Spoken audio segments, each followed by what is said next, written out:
नमस्कार। आप लोगों के लिए अच्छी खबर नहीं है। तो आप बोलिएगा क्या हो गया सर? भाई देखो ऐसी बात है, कल का दिन मार्केट ऊपर रहेगा, थोड़ा कैश और फ्री कर लेना। कैश फ्री करने का मतलब ये है कि अगर 100% है तो 20% कैश निकाल लेना, ठीक है? मतलब 20% आप कैश में हो जाना, क्योंकि जो सिचुएशन है वो कहीं ना कहीं थोड़ा सा ढोल मोल टाइप का चल रहा है। 80% पैसा लगे रहने देना, 20% पैसा आप निकाल देना, बस 20 ही निकालना। तो आप बोलोगे क्यों, ऐसा क्या बात है? भाई देखो, जो बात है तो पहले ही बता देने में ठीक रहता है ना। चिड़िया चुग गई खेत, तब जाके हम ईंटा और पत्थर फेंक के तो कोई फ़ायदा नहीं है। 400 के नीचे आया था, उसी समय एहसास हो गया था कि भाई अब गाड़ी थोड़ी सी गड़बड़ करेगी। इसीलिए मैंने 2 दिन से आप लोगों को बोल रहा हूँ कि भाई कैश थोड़ा फ्री कर लेना। तो जो है जेन्युइन चीज़ वो मैं आपको बता रहा हूँ। अब करना है नहीं करना ये आपके ऊपर है, ठीक है? 23 तारीख को देखिए, 23 तारीख को 3,254 करोड़ बेच दिया। और बेचे क्यों ना? रुपया कमज़ोर हुआ तो उसका तो ऐसे ही ना बेड़ा गर्क हो गया। रुपया कितना में चल रहा है अभी? 94। बताइए कैसे टिकेगा एफआईएस?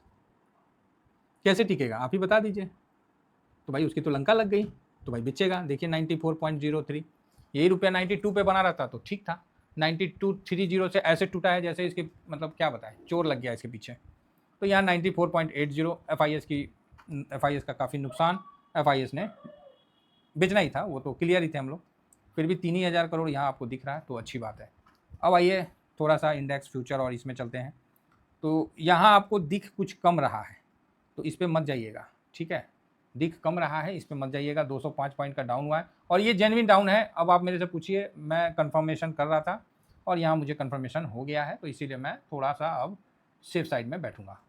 एफआईएस ऑलरेडी हम लोग 23,000 850 900 पे प्रॉफिट बुक किए थे, फिर हम लोग 100-150 पे इंटर मार लिए थे, है ना? फिर प्रॉफिट हुआ 400 के ऊपर गए तो वहाँ कुछ में प्रॉफिट हमने बुक किया, फिर इधर उधर पलटी करके अभी भी मार्केट में कैश है, समझे ना? तो हाथ में भी कैश है और मार्केट में भी, तो मार्केट में तो पूरा ही लगा हुआ है। तो यहाँ हम थोड़ा सा कल कैश फ्री करेंगे, ये चीज़ मैं पहले ही बता दे रहा हूँ। और मैं टेलीग्राम में आपको उसका स्क्रीनशॉट भी प्रोवाइड कर दूंगा। आप बोलोगे अच्छा हाँ, कोई अब आ गया न्यूज़ वगैरह आ गया तब तो अलग बात है, नहीं तो करूँगा। आज सबसे बड़ी बात है कि एफआईएस ने जो शॉर्ट कॉन्ट्रैक्ट है ना, ये भाई साहब इसने 7600 बढ़ा दिया।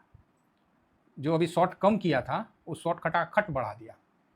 बात समझ में आ रही है? शॉर्ट 7600 कॉन्ट्रैक्ट आज नया ले लिया। 2 दिन में देखें तो कितना बढ़ा गया पता है? तो आप बोलोगे कितना? 16,966 इतना कॉन्ट्रैक्ट इसने बढ़ा दिया शॉर्ट का। तो ये तो आपको क्लियर है कि ऊपर जाने नहीं देगा। इतना इतना कॉन्ट्रैक्ट अगर माइनस में रहेगा तो ऊपर कैसे जाने देगा, आप ही बताइए। तो आप बोलोगे हाँ।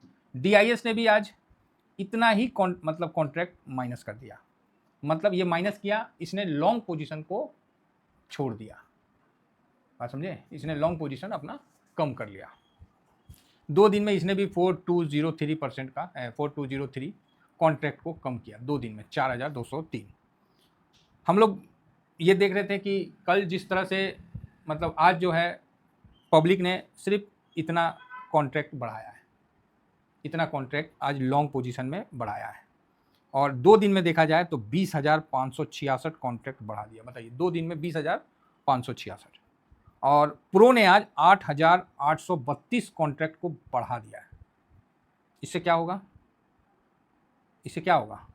इससे ये होगा कि कल मार्केट आपको ऊपर दिखेगा लेकिन अंदर में दम नहीं रहेगा, समझ गए ना? अभी भी मार्केट आप गिफ्ट निफ्टी देखेगा ऊपर दिखेगा लेकिन भीतर में दम नहीं है। तो ये कॉन्ट्रैक्ट का हिसाब है। अब इसमें लॉन्ग और शॉर्ट को मिलाइएगा, इन दोनों को जोड़िएगा और इन दोनों को जोड़िएगा, दोनों इक्वल हो जाएगा, बराबर है? तो ये चीज़ है, इसलिए मैंने आपको ये चीज़ बताया कि भाई ये खतरनाक टाइप का कॉन्ट्रैक्ट स्विंग में आपको एफआईएस ने बढ़ा लिया है और डीआईएस भी अपना लॉन्ग पोजीशन कम किया है। तो आपको और हमको यहाँ ज़बरदस्ती का, समझ गए ना, बाहुबली नहीं बनना है। परसेंटेज में देखिए 0.92% का बिकवाली किया है। डीआईएस ने 0.99% का बिकवाली किया है। एफआईआर पब्लिक ने आज खरीदारी 0.12% का बाइंग किया है और प्रो ने आज 4.41% का बाइंग किया है। क्लियर है?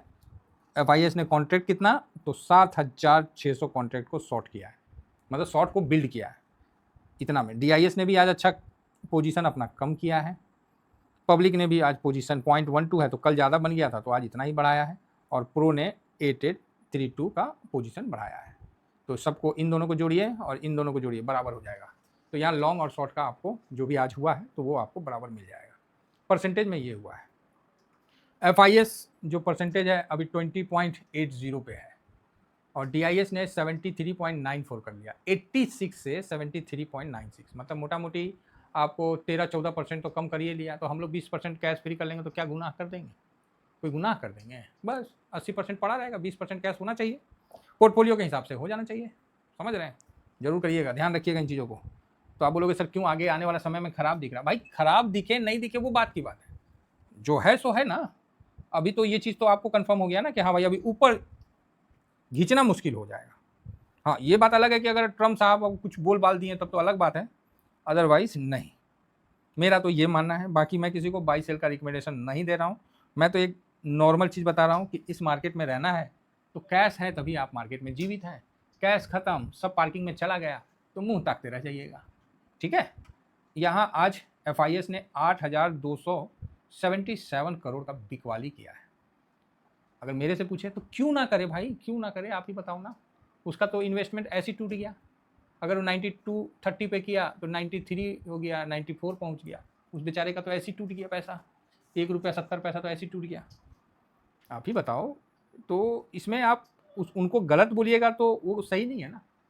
यहाँ मतलब एक दिन में उनका 1.5 से 2% वैल्यू टूट गया तो उनका बिकवाली गलत नहीं है। ठीक है, ये चीज़ आप मान के चलिए। तो ये डाटा निगेटिव डाटा है, ये आपको कुछ समय के लिए प्रो की बाइंग है तो कुछ समय के लिए आपको ऊपर रुकेगा या डाउन आएगा तो फिर ऊपर जाएगा, तो फिर आपको ये चीज़ दिखेगा। गिफ्ट निफ्टी आपको ऊपर दिख रहा है तो ठीक है, अच्छी बात है।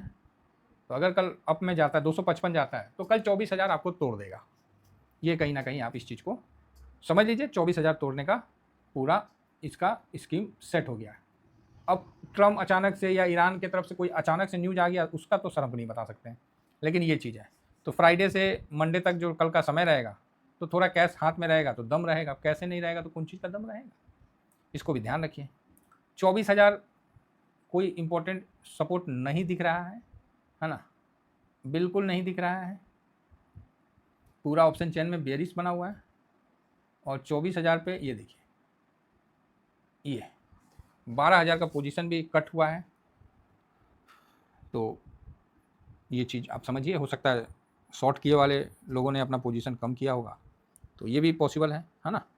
तो देखते हैं आगे क्या होता है। बाकी नीचे के लेवल में 24,000 ही इंपॉर्टेंट है जो कि कल तोड़ने का पूरा दमखम रखता है। और ऊपर तो सर मुश्किल है कि 500 तो बहुत ऊपर हो गया, 300-400 तो क्रॉस मुश्किल ही है ना। कोई अचानक से कुछ हो गया तब तो बात अलग है, अदरवाइज मुश्किल है। ठीक है, तो ये मैंने ऑप्शन चेन के माध्यम से बता दिया। और रुपया का कमजोरी जो है ना वही आपको कमजोर, देखिए डॉलर मजबूत हो गया है 98.50। तो आपने जो भी इन्वेस्टमेंट किया है US में वो ऑटोमेटिक है कि भले मार्केट जो दे ना दे, आपका डॉलर मजबूत हुआ तो आपका इन्वेस्टमेंट मजबूत हुआ। यहाँ पर ही 94 पॉइंट, और यहाँ पर FIS का इन्वेस्टमेंट कमजोर हुआ 2%, तो वो ऐसे ही गिर गए 2 दिन में, है ना। कमाएंगे कितना, नुकसान ऐसे ही हो गया उनको, तो उनका भी सोचना चाहिए। फिलहाल देखिए तो डाउ जोन वही है, साइडवेज में है। नेस्डेक भी आपको साइडवेज में है ना। S&P 500 भी आपको साइडवेज में दिख रहा है, थोड़ा बहुत माइनस, तो ठीक है। ब्रेंट 103 के पास था, 3.5 के आसपास हो गया, ठीक है। और सबसे बड़ी बात है कि 10 ईयर बॉन्ड यील्ड 4.29 के पास दिख रहा है, तो अच्छी बात है। तो आप बोलोगे सर तो फिर ऐसी स्थिति में करना क्या है? भाई कैश रखो, थोड़ा नीचे आने दो, 800 के आसपास आएगा तो 23-800 के आसपास, फिर वहाँ पर भी देख लेंगे ना। थोड़ा कैश रहेगा तभी तो देखोगे ना साहब। अब यहाँ देखिए इंफोसिस में लंका लगा हुआ है 16 मिलियन का वॉल्यूम के साथ, 4.25%, विप्रो 4%। फ्यूचर गाइडेंस सही नहीं है। डॉक्टर रेड्डी आपको ज़बरदस्त तेज़ी के साथ दिख रहा है, तो आप फार्मा में बढ़िया है, फार्मा में पोजीशन है तो होल्ड रखने का है अपने को। तो बाकी HDFC बैंक भी अच्छा टूटा हुआ है, बाकी सब ठीक है ना। तो बस इतना ही है खराब, बाकी सब बहुत बढ़िया है ना। और आज बंगाल का चुनाव भी हुआ है जहाँ पर ही ममता दीदी पूरा जोर शोर से अपना की हुई है ना। तो कुल मिला के अभी मार्केट में सुबह में देखना है कि क्या स्थिति बनता है, कितना डाउन होता है, और रुपया में अगर कमजोरी इसी प्रकार चलता है तब तो फिर मार्केट यहाँ से तेज़ी में ऊपर नहीं जाएगा। बाकी न्यूज़ अपडेट सर देते रहेंगे, बताते रहेंगे। और जिन्होंने टेलीग्राम में आपको अगर कल कैश फ्री करेंगे तो मैं आपको प्रोवाइड कर दूंगा। ये शॉर्ट स्विंग है बिल्कुल, है ना। तो इस जगह मैं आपको प्रोवाइड कर दूंगा। फिलहाल इतना ही कहकर अपनी वाणी को विराम देता हूँ। Thank you very much. जय हिंद, जय भारत।